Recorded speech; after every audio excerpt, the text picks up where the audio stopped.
Good morning. आज का व्याख्यान बीए प्रथम वर्ष हिंदी पाठी छात्र छात्राओं के लिए, जिसके अंतर्गत सूरदास का संक्षिप्त परिचय, उनकी भक्ति की विशेषता, उनकी रचनाएं और तत्पश्चात पठनीय काव्यांशों की व्याख्या से संबंधित है। आप सभी स्कूल स्तर से ही महाकवि हिंदी साहित्य के लोकप्रिय कवि सूरदास से भली भांति सुपरिचित हैं। हिंदी पाठी विद्यार्थी इनकी कुछ रचनाओं को भी संक्षिप्त रूप से स्कूल स्तर पर पढ़ चुके हैं, जिसका विस्तार महाविद्यालय स्तर पर किया जाएगा। यानी उनकी कुछ और रचनाएं सूरसागर की, सूरसारावली की पाठ्य पुस्तक के अंतर्गत समाहित किया गया है, जिसकी क्रमानुसार हम आगे व्याख्या प्रस्तुत करेंगे। पहले महाकवि सूरदास का संक्षिप्त परिचय। यह लोक विदित है कि सूरदास का जन्म 1983 के आसपास, 1483 के आसपास रुनकता नामक गांव में हुआ और देहावसान 1563 के लगभग माना जाता है। ये सारस्वत ब्राह्मण थे। किंवदंतियों के आधार पर, जनश्रुति के आधार पर सूरदास को जन्मांध माना जाता है। इनके गुरु वल्लभाचार्य थे, जिनसे शिक्षा दीक्षा लेकर ये वल्लभ संप्रदाय में दीक्षित हुए। बाल्यावस्था से ही सूर के मन में भगवान कृष्ण के प्रति अगाध आस्था श्रद्धा रही है।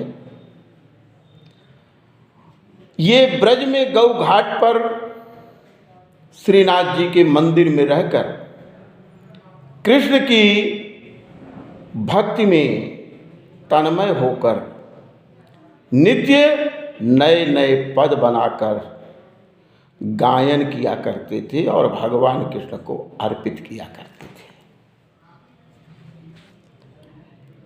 इनका प्रमुख कार्य भगवान कृष्ण की भक्ति से संबंधित पदों की रचना कर गायन करना था। वे रोज एक पद बनाकर भगवान को अर्पित करते थे। इस प्रकार सूरदास के द्वारा लिखे हुए 1.25 लाख पद प्राप्त हैं। इनके द्वारा लिखित प्रामाणिक ग्रंथों में सूरसागर, सूरसारावली, साहित्य लहरी इनके सुप्रसिद्ध प्रमुख ग्रंथ हैं। सूरदास हिंदी के भक्तिकालीन सगुण भक्ति शाखा के प्रमुख कवियों में अपना स्थान रखते हैं। ये कृष्ण भक्ति के अनुयायी थे। इन्हें कृष्ण भक्ति सगुणाश्रयी शाखा का प्रतिनिधि और प्रमुख कवि माना जाता है।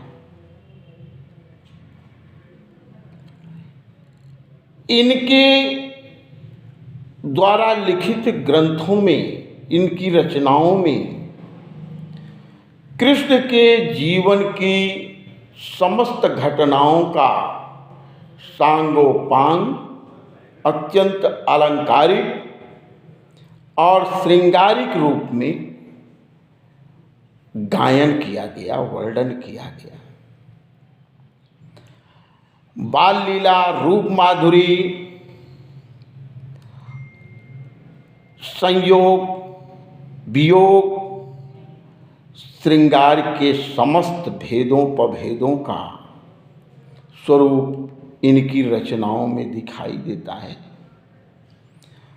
विनय तथा भ्रमर गीत आदि प्रसंगों का इन्होंने अपनी रचना में विस्तार पूर्वक वर्णन किया है। इनके काल में वात्सल्य और श्रृंगार रस की प्रमुख, इनके काव्य में वात्सल्य और श्रृंगार की प्रमुखता रही है। इन्हें तो वात्सल्य रस का सम्राट माना जाता है। जैसा एक बालक के शिशु के मनोहारी चित्र सूर ने अपने काव्य ग्रंथ में प्रस्तुत किया, कृष्ण के माध्यम से जो स्वरूप चित्रित किया, उसके आधार पर सूर को वात्सल्य रस का सम्राट माना जाता है। रमणीयता, आकर्षण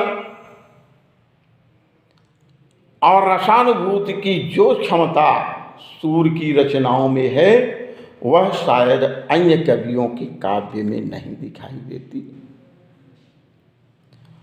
सूरदास भक्त शिरोमणि रहे और अष्टछापी कवियों में, अष्टछापी यानी 8 प्रहर की जो भगवान कृष्ण की वंदना होती थी, ये 8 कवि थे। सूरदास, नंददास, परमानंददास, क्षीर स्वामी, गोविंद स्वामी आदि। इन सभी कवियों में सूर सबके सिरमौर थे, शिरोमणि थे। इन्होंने जहाँ एक तरफ प्रबंधात्मक महाकाव्य की रचना की, वहीं दूसरी तरफ सूर ने मुक्तक काव्यों को भी लिख करके अद्भुत सफलता अर्जित की है। कुल मिलाकर हिंदी साहित्य के भक्ति साहित्य में सूर सूर्य की भांति चमकते हुए तेजवान दिखाई देते हैं और अपनी रचनाओं के आधार पर आज जो 5 संपूर्ण साहित्य में अपनी अद्वितीय अमिट छाप बनाए हुए हैं। धन्यवाद। शेष प्रसंग पर अगले व्याख्यान में बात करेंगे। बहुत बहुत धन्यवाद।